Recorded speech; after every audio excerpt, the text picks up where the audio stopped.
Okay, so I want to talk about enlightenment, and obviously, enlightenment is kind of a loaded term. There's a historical context to what the term means, and then there's also kind of more modern context where enlightenment is associated with gurus, for example. Maybe even consider me a guru. But what I really just want to talk about is what enlightenment means to me, and it, I want to kind of emphasize that I can't really convey or force you to understand my definition of enlightenment in a logical way. I can't make a logical, rational argument to explain what enlightenment is. And obviously, enlightenment was actually associated with rationalism in the past, but that's not really quite what it is at its core to me. So, to me, what enlightenment really is sort of a reset, or perhaps an unlearning of things, or expectations, cultural expectations, societal expectations.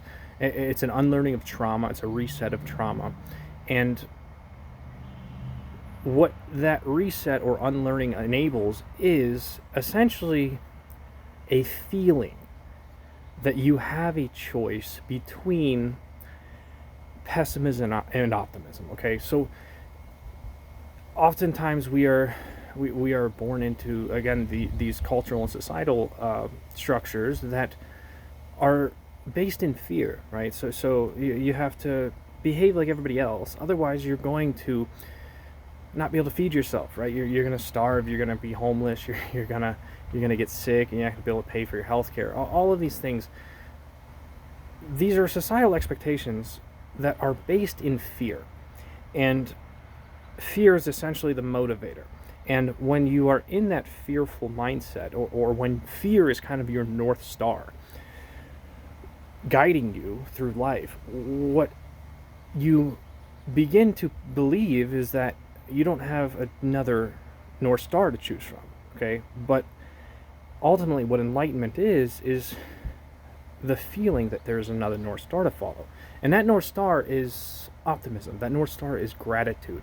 It is self-empowerment, right? So that fear-based structure, that fear-based societal structure, is it operates or depends on pessimism, right? It's characterized by pessimism. It's characterized by a victim mindset. So you don't have a choice about how you live your life, because if you don't do these certain things, harm is going to come to you, right? Enlightenment is what happens when you unlearn all that stuff and you discover a feeling that you have a choice, okay? And again, I can't explain this. I can't describe this or convince you of this in a logical manner. But what I can do is say that if you do unlearn all that stuff, if you do kind of dabble in the gratitude a little bit, rather than in the fear-based mindset, then what's going to happen is you're going to see more opportunities, and you're going to see less victimization, right? You're going to realize that I don't have to respond to everything that happens in the world as if I'm being a victim of it, right? And another way that people often say this is, you don't have to feel as if the world is happening to you. It's more that the world is happening for you, right? It's more that everything that happens to you is an opportunity, right? It's an opportunity to be grateful. It's an opportunity to learn and to grow. And that's all enlightenment is. Enlightenment is just kind of the end result of resetting that fear-based North Star towards, it's not even necessarily towards gratitude. What it is realizing that that fear-based North Star is not objective. And again, this is a feeling. It's not a rational argument.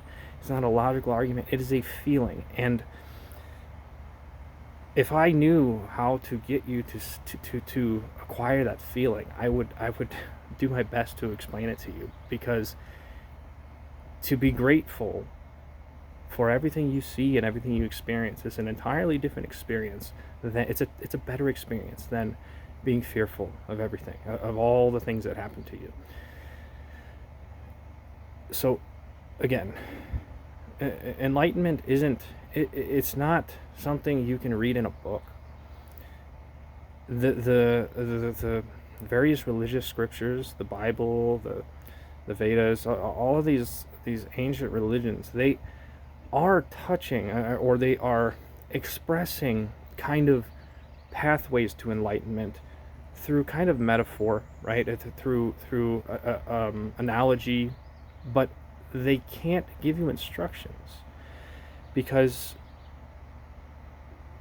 the instructions to reset your cultural expectation, or to reset your kind of fear-based mindset,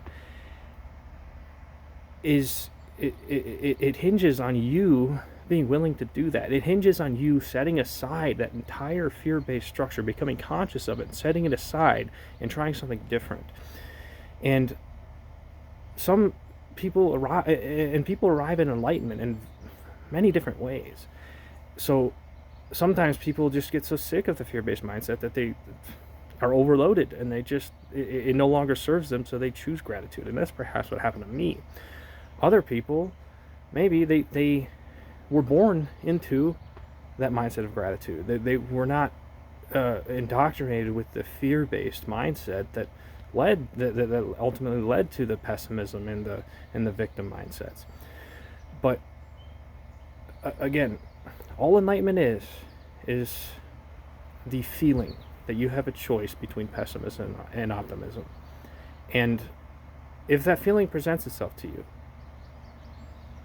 I recommend you dabble in it. I recommend you at least choose the optimism for a time, to experiment with what it's like, and to kind of see the other side of perspective, right? So if there's a list of problems, and I say this a lot, but if you have a list of problems, you can view the list of problems as a reason to be pessimistic, as a reason to be fearful, right? And rationally, that makes sense, right? But on the other hand, if you view that list of problems as the first step in solving those problems, because remember, you have to be aware of the problem to solve it, then that is a reason to be optimistic, okay? And so that's also a rational argument, right? So it's rational to be pessimistic and optimistic. And ultimately, I think it's a little more rational to be optimistic because it feels better, right? It's perhaps a little more rational to go out and face those challenges and look at that list of problems as an opportunity to make your life better, an opportunity to make life for your children better and for the future of humanity, right? And that is, the thing is oftentimes people in fear-based mindsets actually contribute to that. There are inventions, there is innovation, there is motivation that comes out of the fear-based mindsets that transfers over into the optimistic mindset.